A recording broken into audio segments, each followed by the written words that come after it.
اللهم لك الحمد كما ينبغي لجلال وجهك وعظيم سلطانك. ربنا افتح بيننا وبين قومنا بالحق وأنت خير الفاتحين. اللهم أعنا على ذكرك وشكرك وحسن عبادتك. اللهم تقبل منا إنك أنت العليم الحكيم.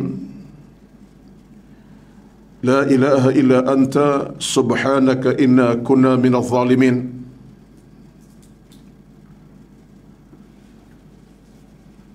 اللهم أحسن عاقبتنا في الأمور كلها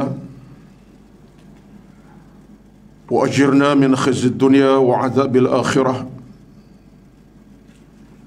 اللهم رب اشرح لي صدري ويسر لي أمري واحلل عقدة من لساني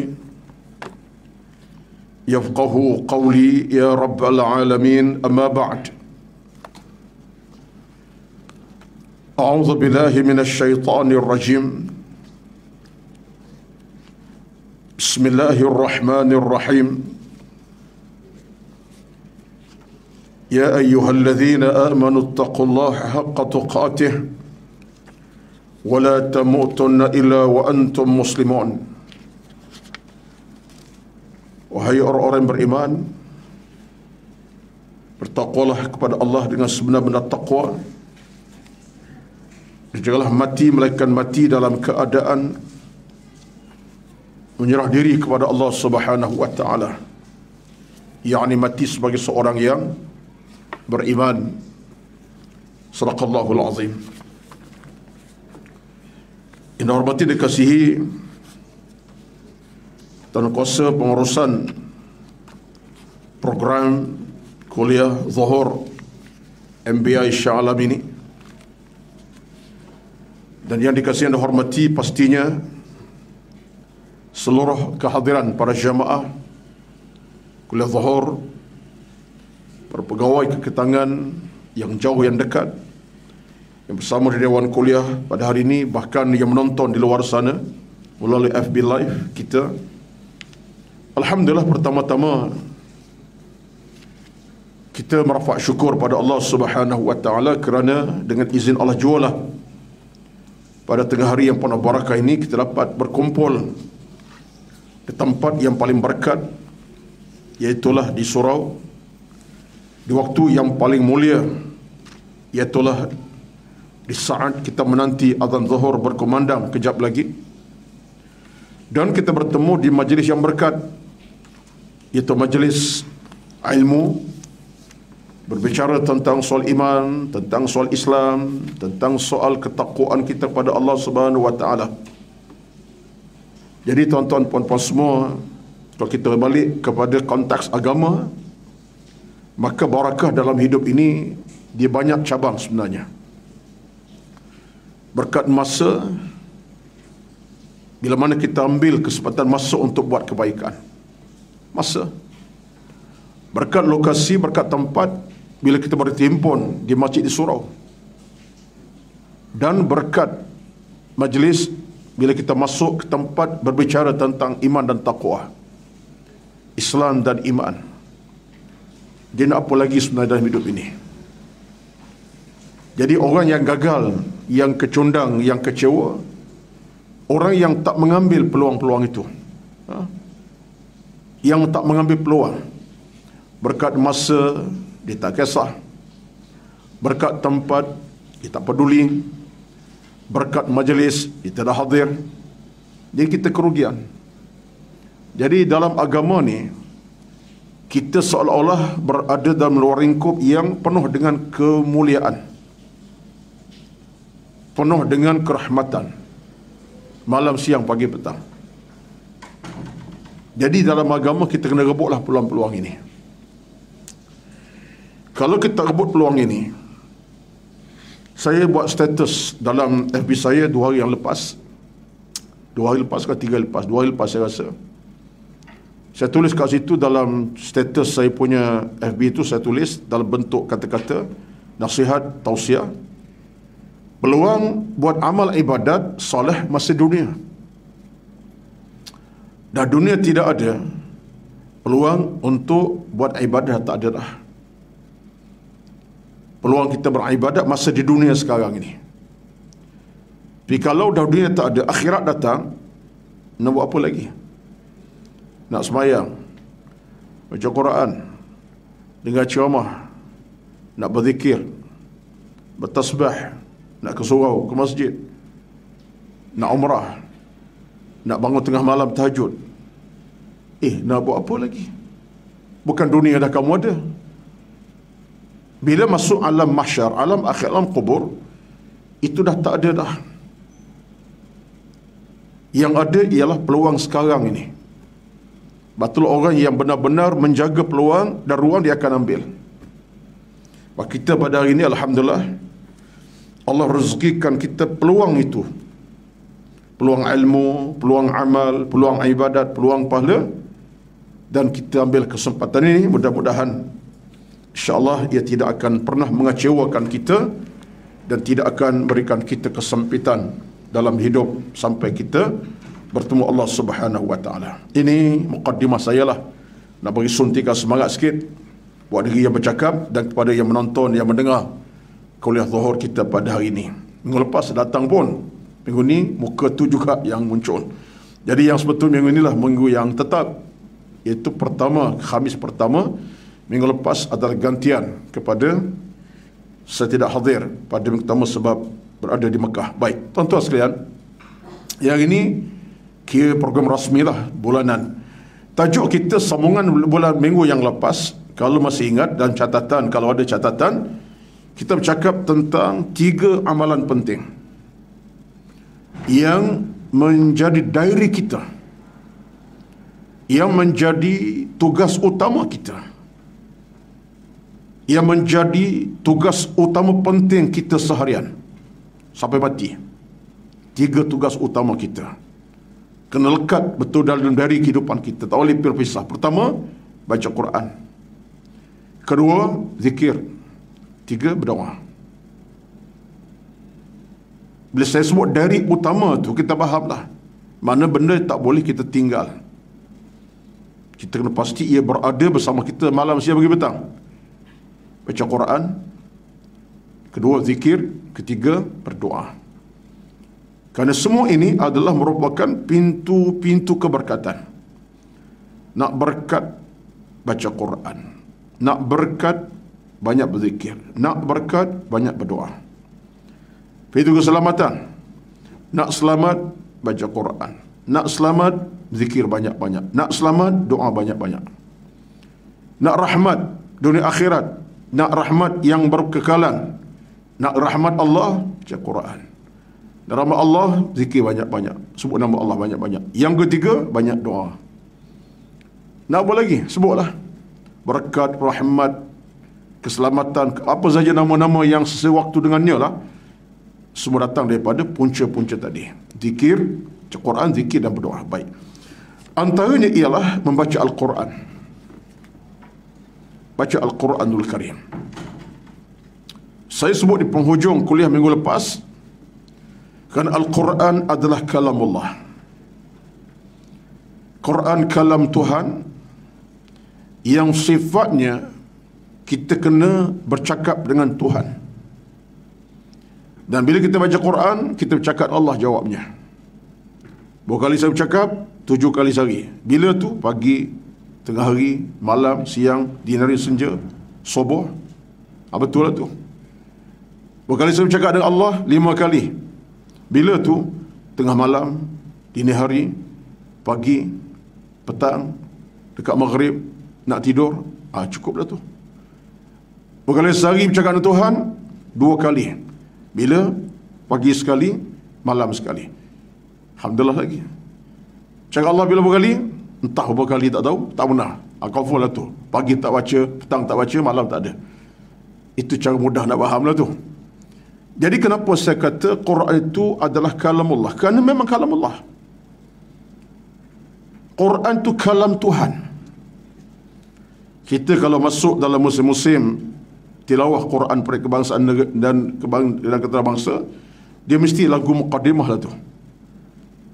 Quran kalam Allah, ada tak? Dengar tak? Biasa dalam muqaddimah kepada tilawah perkebangsaan antarabangsa, lagu tu dikumandangkan. Quran tu kalam Tuhan, kalam Tuhan. Saya nak nasyid, kok tuan lena tak payah nasyid lah. Ya? Nanti saya nasyid, lena belaka. Ya? Jadi itu satu nasyid yang diperdengarkan. Memang betul. Kalamullah, kalam Tuhan yang terhimpun di dalamnya segala-gala perkara. Hurufnya, perkataannya, hukum hakam, cerita kisah. Saya dah sebut dah minggu lepas. Tuan-tuan sekalian, sekarang kita nak pergi kepada bicara dalam kitab kita ini, adab-adab membaca Al-Quran dan kelebihannya. Terus kepada bicara kitab kita. Kelebihan Quran Al-Karim yang paling besar ialah merupakan kalam Allah. Memuji Al-Quran dalam banyak ayat. Ini yang pelik tuan-tuan. Allah puji Quran dia. Allah mengangkat Qurannya. Allah mengangkat kedudukan kalamnya. Ini yang pelik ni. Tapi tak pelik sebenarnya. Kenapa? Memang layak Allah angkat kalam dia. Kan kalam dia layak Allah angkat. Tetapi cerita mengangkat kalam ini bukan untuk semata diangkat cerita. Untuk kita sebenarnya.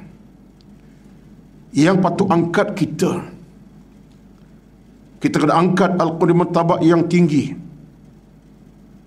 Di martabat yang paling kemuncak dalam hidup, itu Quran. Kita pernah angkat. Nak angkat macam mana Quran ini? Bukan setakat gantung kat dinding ayat kursi 1000 dinar. Ayat-ayat tertentu dekat kat dinding, satu khat tulisannya mungkin 1000-2000 ringgit. Tulisan pula cantik daripada dua negara beli, letak habis kat dinding rumah ada. Belah sana ayat kursi daripada Pakistan belinya. Belah hujung sana ayat 1000 dinar beli daripada Afghanistan. Cantik, melancong dulu, bawa balik. Belah hujung sana ayat tertentu, surah sekian-sekian, ayat sekian-sekian, Al-Baqarah ayat sekian. Beli kat mana tu? Daripada Turkmenistan. Dekat pintu rumah ada Quran. Assalamualaikum, kemudian Quran. Di mana belinya? Kelantan. Tantang belaka. Itu bukan mengangkat martabat Quran sebenarnya. Quran bukan diangkat dengan letak kat dinding rumah kiri kanan bagi patut bertengok saja. Tak. Sebab Quran kalau tak ada dalam rumah secara dinding, didindingkan, tak ada masalah. Tak ada masalah. Masuk rumah ni tak ada ayat langsung Quran kat dinding. Kenapa ni? Tak ada masalah. Tak payah bertikaikan. Rizal ni tak payah bertikaikan. Kerana Quran itu bukan digantung di dinding, digantung di hati tuan rumah tu. Baca ke tak baca? Kalau baca pagi malam siang, cukuplah. Siang malam tak pernah tinggal Quran. Habis satu surah, dua surah, habis juzuk, dua juzuk, hari-hari. Gantung dalam hati. Itu baru angkat martabat Quran. Betullah kita kadang-kadang persepsi kita dengan Quran, senjangan kita tak kena pada tempat. Kita rasa bangga bila Quran letak dalam rak buku. Susun elok-elok. Yang ni beli masa pesta buku antarabangsa tahun lepas. Yang ni baru beli semalam. Saudara Kuala Lumpur yang sekarang sedang berlangsung. RM60 harga ni. Biasa 100 dapat rate, harga murah sikit. Kita bangga sebab tu susun. Itu namanya suci dalam debu namanya. Itu bukan kebanggaan kita. Tapi jangan letak Quran berada tempat ulah.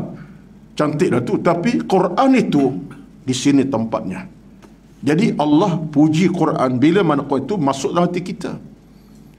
Maksud saya sebut tuan-tuan sekalian, sampai masa dah kita dalam hidup ini, kalau kita nak sanjung Quran, kita nak angkat mata Quran, kita angkat dengan hati nurani kita. Biarlah Quran mencahayakan hati yang gelap. Quran menyinari jiwa yang sakit. Quran menyembuhkan hati yang dah sakit lama tu. Quran cahayakan balik jiwa-jiwa kita dah korup, yang dah berkarat lama tu. Kita nak macam tu. Kerana Quran An-Nur, Quran tu cahaya. Ini Allah sebut Quran. Inna hadzal Qur'ana yahdi lillatihi aqwam wa yubashshirul mu'minina alladhina ya'maluna as-salihati anna lahum ajran kabira. Tu dalam kitab tu tuan-tuan akan jumpa ayat Al-Isra ayat yang ke-9. Allah angkat martabat Qurannya. Allah kata apa? Ini wahai manusia, ini wahai umat Muhammad, ini Al-Quran lah. Apa ceritanya? Yahdi lillatihi aqwam. Quran memberi petunjuk ke jalan yang lurus, yang betul. Petunjuk. Betullah sahabat Nabi SAW, tuan-tuan, mereka berubah daripada keadaan tak baik pada baik kerana Quran. Umar Al-Khattab radhiyallahu anhu dalam sejarahnya, sekalipun dia di awal hidupnya penuh dengan dendam kesumat atas Nabi, tak suka Nabi lah, nak bunuh Nabi pun, itu Umar bin Al-Khattab di awal kejahiliahannya. Hatinya pekat dengan kehitaman dah, maksud saya. Itu Umar di zamannya. Tapi Umar yang sama, kenapa dia boleh berubah? Menjadi pencinta Nabi, sayang Nabi, dekat Nabi, memang sampai ke mati. Nabi cukup disenangi, disayangi sampai bila-bila. Umar itu berubah kenapa? Kerana Al-Quran. Hatinya disedari Al-Quran yang dia baca. Dia baca Quran surah Taha, daripada catatan Al-Quran di atas pelepah tamar, yang tertulis itu jatuh, dipegang, dibaca. Adiknya kata, Umar, engkau tak baca ni? Tak nak baca juga.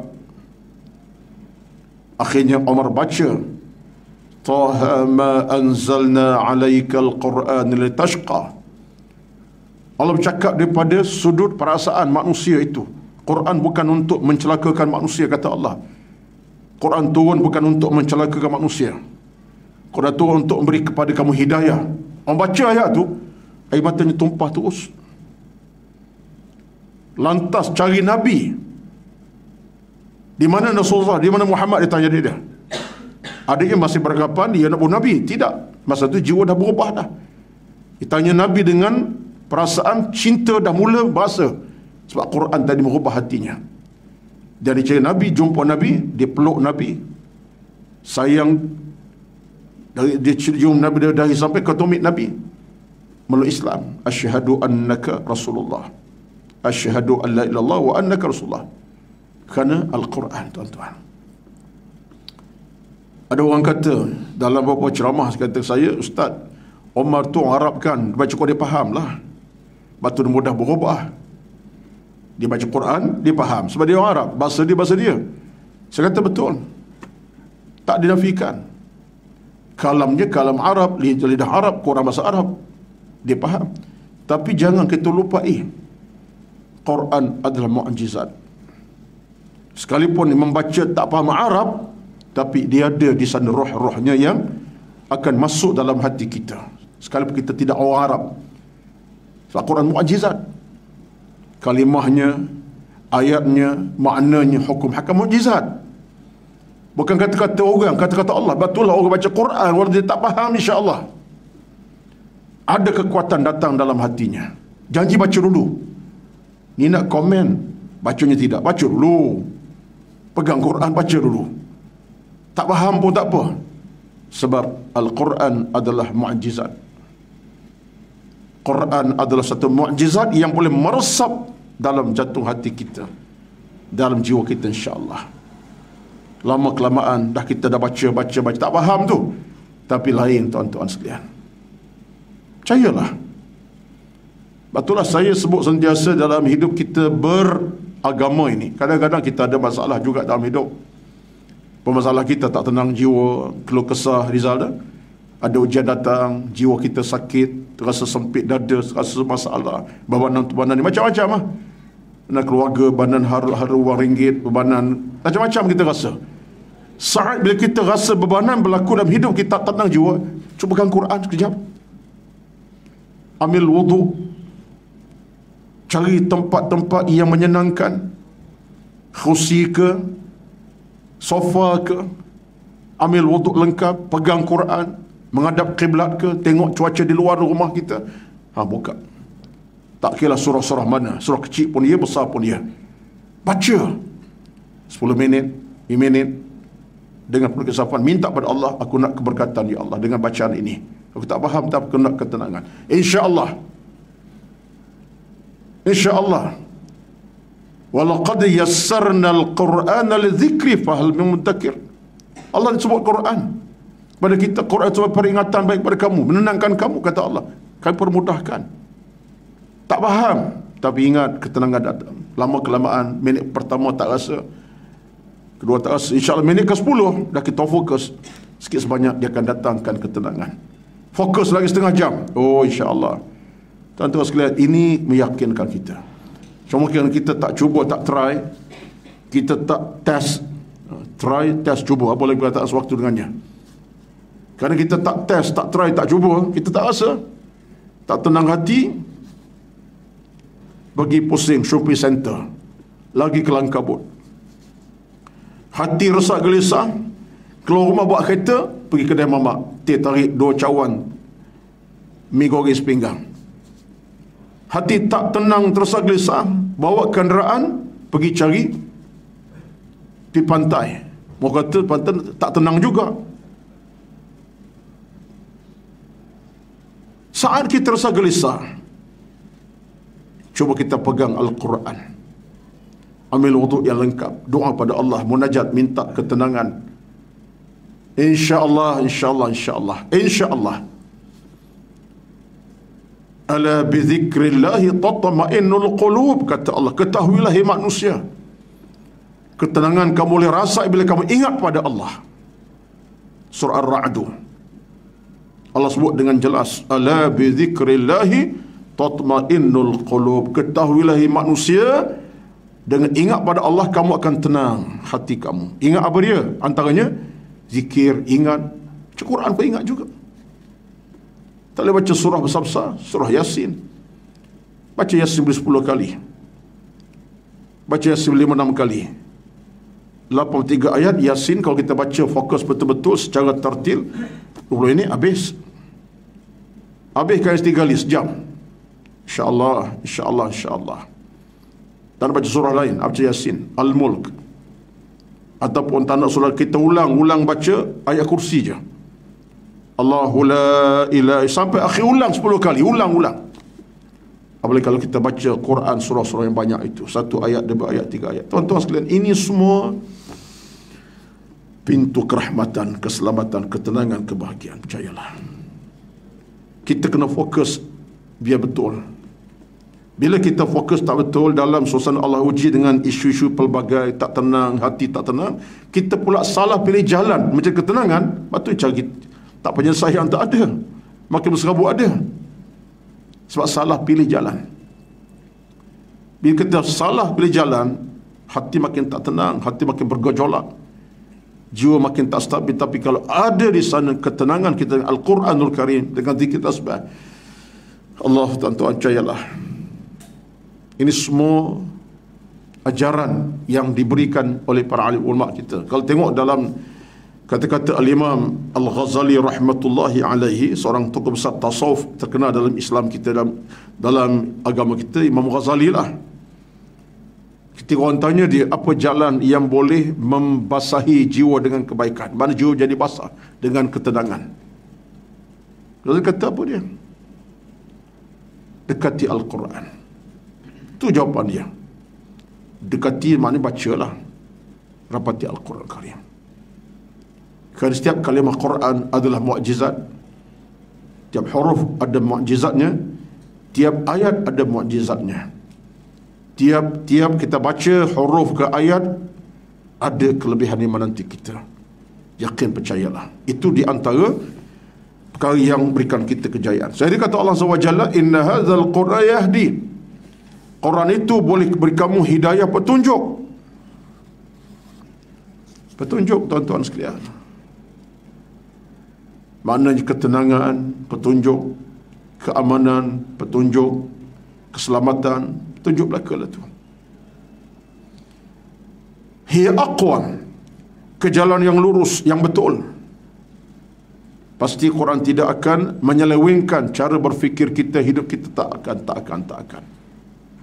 Dia akan membetulkan apa yang tak betul. Dia akan bersihkan jiwa yang tak bersih. dia akan memperelok ke depan terelok dalam dada kita. Quran itu sendiri, ayat dan kalimahnya. Wa yubashshirul mu'minina allazina ya'maluna as-salihati anna lahum ajran kabira. Dan Quran beri khabar gembira, good news kepada kita. Quran datang dengan good news, berita-berita baik dan menggembirakan kita. Itulah kita baca Quran, kita nak semak tentang isu akhirat, buka ayat akhirat, berikan kita kegembiraan sebenarnya. Kita faham akhirat macam-macam kesian-kesian. Kita tak tenang hati, kita baca ayat-ayat tentang neraka contohnya, ayat tentang syurga, cari ayat neraka syurga, baca ayat 1, 2 ayat, 3, 4 ayat, 5 ayat, perhati mana, yubasyir, kita kegembiraan.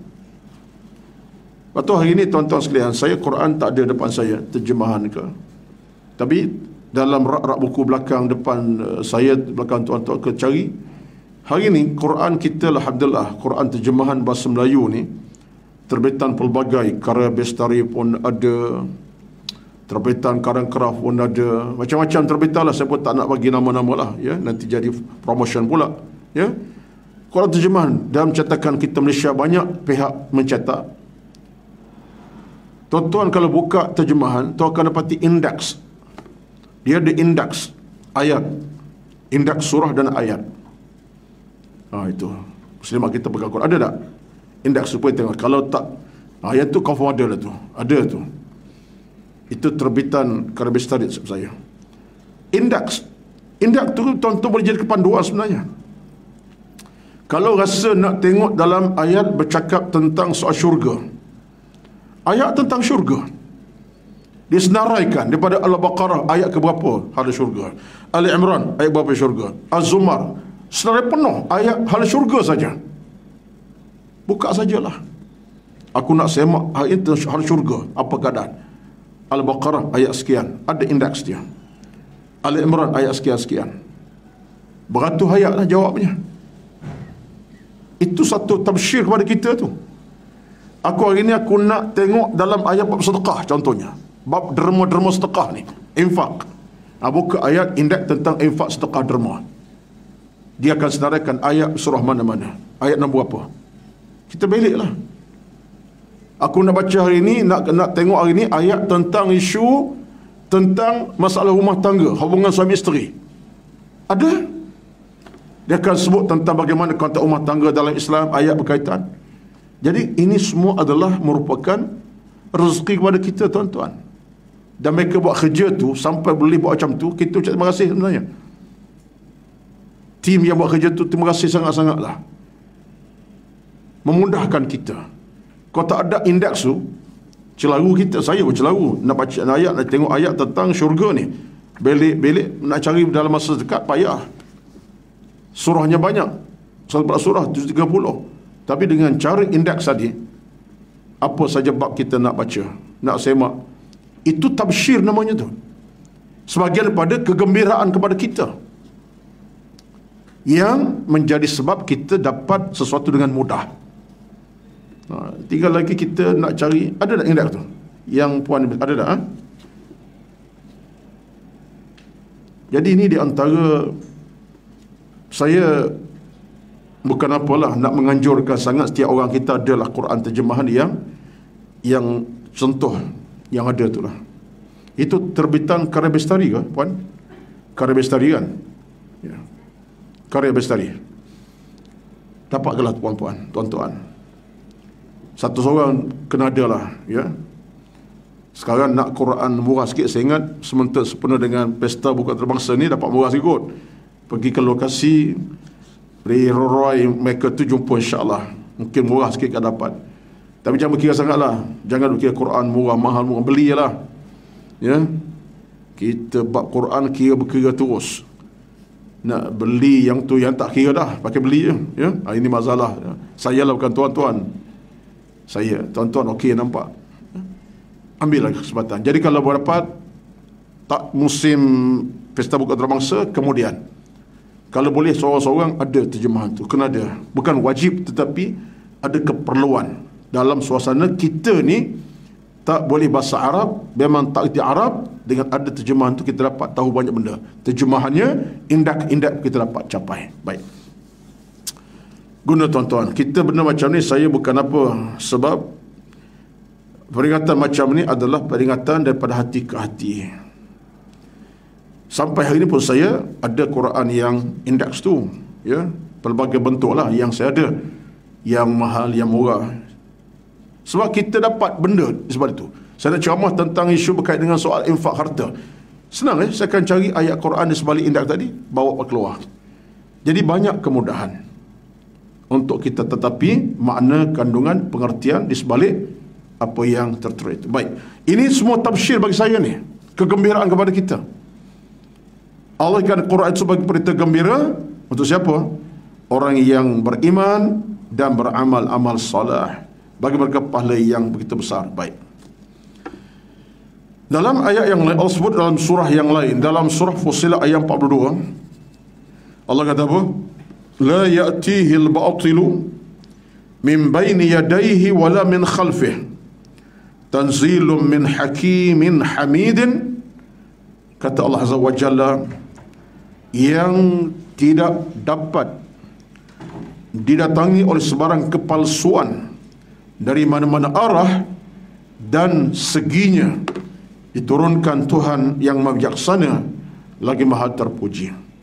Ini ayat berjaminan kepada kita Quran tidak boleh dirobak-rabik, diwarnai dengan warna-warna yang jahat, dirosak-rosakkan oleh tangan-tangan yang zalim dan jahat. Tidak boleh sama sekali. Quran tidak boleh dimusnahkan begitu rupa. Quran tetap Allah pelihara, jaga dia, kemurniaannya, baik kalimahnya, hurufnya, hukum hakamnya. Allah kata tak akan kepalsuan datang, tak ada keburukan datang. Ini semua kenyataan yang kita kena yakin. Tanda tangan boleh merosakkan Al-Quran, tanda tangan yang boleh menghina Al-Quran. Ustaz, orang hina Quran, bakar Quran. Soal bakar Quran itu soal yang kedua. Bakar, memang Quran akan musnah bila bakar. Api memusnahkan, bukan takat Quran. Rumah dihanguskan kalau dah kena api. Bangunan bertingkat boleh musnah. Orang nak hancurkan dengan cara bakar koyak itu, saya tak bincang, itu ada kezaliman. Tapi mereka buat itu memang boleh buat atas kadar kejahatan mereka, mereka buatlah. Tapi Quran secara tuntasnya tak ada siapa boleh ubah maksudnya, hukum hakamnya, kenyataannya, perintahnya. Tak ada siapa boleh ubah. Perintah Allah dalam Quran, larangannya, tak ada siapa boleh ubah sama sekali. Sekalipun manusia nak ubah, arak ni haram, kita pakai halalkan sajalah. Contohnya, tolak ke tepi ayat arak. Boleh tolak tak kat mana? Ayat sama akan muncul dalam masyarakat hidup kita ini, tak akan terhenti melainkan Al-Quran akan dibawa. Kamu haramkan, kamu halalkan arak, Quran kata haram. Haram sampai mati, sampai kiamat. Jadi maksudnya tak boleh kita nak mencabuli ke mulai Al-Quran Al-Karim. Dalam zaman Nabi masih ada, dah ada usaha itu untuk merosakkan nilai Al-Quran, menafikan hukum hakam Quran, menafikan kebenaran Quran. Dah ada orang musyrik Mekah kata dia Muhammad bawa Quran palsu, Quran yang tak betul, ini merupakan kata-kata yang jahat, nista. Kami tak nak Quran, buat sendiri. Buatlah, kata Allah Azza wa Jalla, nak buat Quran sendiri. Tak jadi. Wa in kuntum fi raibin mimma nazzalna ala abdina fa'tu bi suratin mithli. Allah cabar mereka, buat Quran sama Quran yang aku turun ini. Tak sama. Mereka baca Quran, orang Mekah sendiri pun ketawa. Riwayat semacam itulah. Mereka buat Quran, buat juga. Mereka orang Arab kan, Zaizal? Mereka baca. Bila baca saja, yang faham bahasa Arab dengan bagus, pelik bunyi. Akhirnya mereka tahu sama kita, sama-sama mereka. Ini bukan Quran macam Muhammad bawa ni. Ini kata-kata yang melucukan. Tahap itu sekali. Tapi Quran yang kita pegang sekarang tetap akan Allah pelihara. Allah sebut dalam tu ayat yang Allah kata kepada kita, inna nahnu nazzalna dzikra wa inna lahu lahafiz. Kami yang turun Quran, kami akan jaga Quran ini. Tak akan datang kepalsuan, kebatilan di belakang, di depannya sama sekali. Cuma yang penting kepada kita dan saya tuan-tuan ialah yang pertahan Quran itu siapa sebenarnya? Kita lah yang pertahankan kesucian Al-Quran, yang mengangkat kemuliaan Al-Quran. Kita sebenarnya macam mana cara kita angkat kemuliaan Al-Quran? Quran suruh, buat. Quran larang, tinggal. Quran perintah, tunaikan. Quran tak suruh, jangan buat. Itulah cara kita muliakan Al-Quran. Mulia kita sebab kita mengamali. Tuntasnya melalui amalan. Baik yang Quran suruh, buat. Larang Quran, tinggal je. Ini kewajipan kita. Betullah kita selama-lama dengan Quran ini, kita mesti ada kewajipan besar. Pertama, baca. Kedua, faham. Tiga, tadabbur. Keempat, amal. Ini 4 kewajipan besar dengan Quran. Sampai matilah kita dengan Quran kita ada. Tahu baca. Kedua, faham. Ketiga, tadabbur. Keempat, amalan. Mengamali. Ini gabungan 4 perkara ini adalah amanah kita Al-Quran sampai mati, sampai kiamat. Tak boleh berpisah dengan kita. Baca. Faham. Tadabbur akan makna. Amal akan perintah surah Al-Quran Karim. Inilah kewajipan kita. Dalam hal ini kita nak tutup dalam masa 3 minit terakhir ini. Dalam hadis Al-Bukhari, daripada hadis Uthman Affan radhiyallahu anhu, Nabi menjelaskan dengan sabda Nabi sallam, khairukum man ta'allama al-Qur'ana wa 'allamah. Tuan-tuan, saya minta di penghujung ceramah untuk hari ini, pegang hadis betul-betul. Pegang semat dalam jiwa hati kita untuk kita masuk dalam golongan ini dengan jiwa Al-Quran yang menebal. Sampai kita mati, kita masuk golongan ini. Kenapa? Sebab Nabi bersabda, khairukum, sebaik bagi kamu, semulia-mulia kamu. Kamu siapa? Kitalah umat Nabi. Sebaik-baik kamu. Khairukum, khairun tuan-tuan, sebaik-baik. Nak terjemah apa tak tahu dah saya. Khairun, baik. Khairukum, sebaik-baik kamu. Semulia kamu, kesehebat kamu. Kata Nabi, siapa sebenarnya? 2 golongan manusia. Kita nak masuk golongan ini. Yang pertama, man ta'allama al-Quran, siapa yang mengaji Quran. Dia mengaji Quran, dia belajar sampai boleh baca. Dan bukan baca semata baca dengan fahamnya. Ini ta'allama al-Quran. Jangan kita hidup suasana tak reti Quran. Jangan. Saya beri amaran kepada saya dan tuan-tuan yang dengar pada hari ini, jangan sampai tahap tidak boleh baca Quran. Demi Allah. Jangan sampai tahap tak boleh baca Quran. Tengok huruf tak kenal. Tengok ayat tak boleh baca. Jangan. So, Al-Quran adalah jiwa hati jantung kita, penyelamat kita dan nyawa kita sebenar-benarnya. Jangan sampai tahap tak boleh baca Quran. Ustaz, ada ke tidak ada? Tuan-tuan, pengalaman peribadi saya, Rizal, dah bertemu dengan orang tak boleh baca Quran.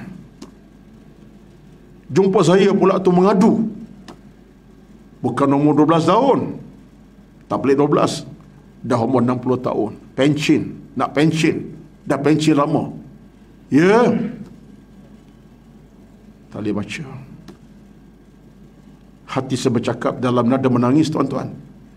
Sebab dia tak malu jumpa saya satu hal. Alhamdulillah dah. Minta pandangan. Saya buka. Saya nak uji sangatlah.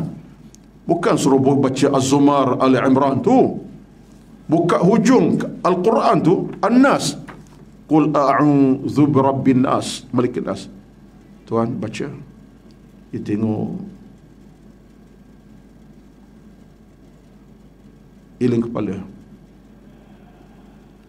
Bukan 12 tahun, tuan-tuan. Saya ingat dalam usia 60 tahun lebih. Hati saya bercakap dengan tangisan, ya Allah. Tapi semangat beliau nak mengaji itu ada. Tak apa. Saya sebut banyak ceramah, saya kata. Saya hantar pelajar saya, masa itu pelajar saya, KUM. Pelajar saya pula tahun 4, dah penghujung, dah nak tamat pengajian, dia pula bekas tahfiz Al-Quran. catat pergi rumah dia mengajar seminggu 3-4 kali. Dia senang tu, alhamdulillah. Rezekinya walaupun dalam keadaan tak berapa nak betul baca, tapi boleh mengajar. Kemudiannya semangat tu ada, Allah beri rezeki, boleh baca Fatihah dengan betul, Yasin boleh baca. Tapi nak cerita, ada tuan-tuan, ramai tu bukanlah maksud jutaan, tapi ramai. Bagi kita paling takut hidup kita dalam dunia ini dah 70 tahun, nak mati dah lusa dah ni, bila bahasa Quran tak boleh baca. Apa dosa siapa tu? Dosa ibu mengandung ke? Jangan salah ibu mengandung. Ibu tak pernah bersalah. Dosa peribadi kita lah. Ustaz, ibu tak pernah mengajar, jangan salahkan ibu lah. Ibu dah banyak dosa dia tanggung. Awaklah yang tak cari jalan sebenarnya. Kita ni kalau nak salahkan mak, salahkan ayah, tak pernah selesai tuan-tuan. Saya boleh salahkan ayah saya kalau nak salahkan. Sebab apa? Ayah saya, kalau ikut sejarah hidup saya, dah meninggal saya, tak apalah, Allah mengampuni. Saya kemahuan nak belajar agama daripada sekolah rendah. Habis sekolah rendah, saya dua orang putih sekolah. Saya duduk sekolah putih. Sempat mengaji orang putih tu tahun 75 habis Jan 6. Masa tu dalam sistem orang putih lagi. Nak mengaji agama saya nak. Bukan saya minta pergi hantar. Bahkan ada keluarga yang kata nak mengaji Arab, nanti nak kerja apa? Tengok. Masa tu 75.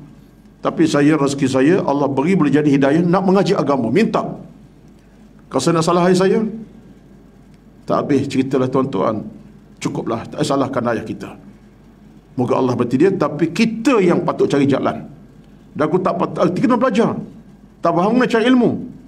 Itu dia. Wallahualam, kita dah masuk ke jam minit kecederaan, injury time.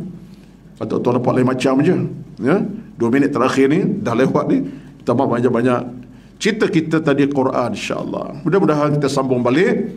Al-Quran jantung hati kita, Quran penyelamat kita. Quran adalah merupakan pemandu kita di akhirat, insyaAllah. Amin rabbil alamin. Assalamualaikum warahmatullahi wabarakatuh. A'udzubillahi minasyaitanirrajim. Bismillahirrahmanirrahim.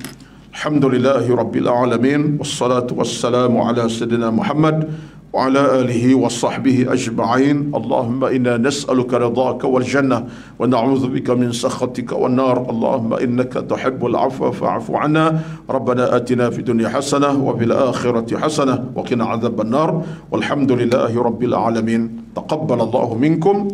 Assalamualaikum warahmatullahi wabarakatuh. Hadis tadi tak habis tuan-tuan ya. Kita sambung balik hadis tadi, insya-Allah.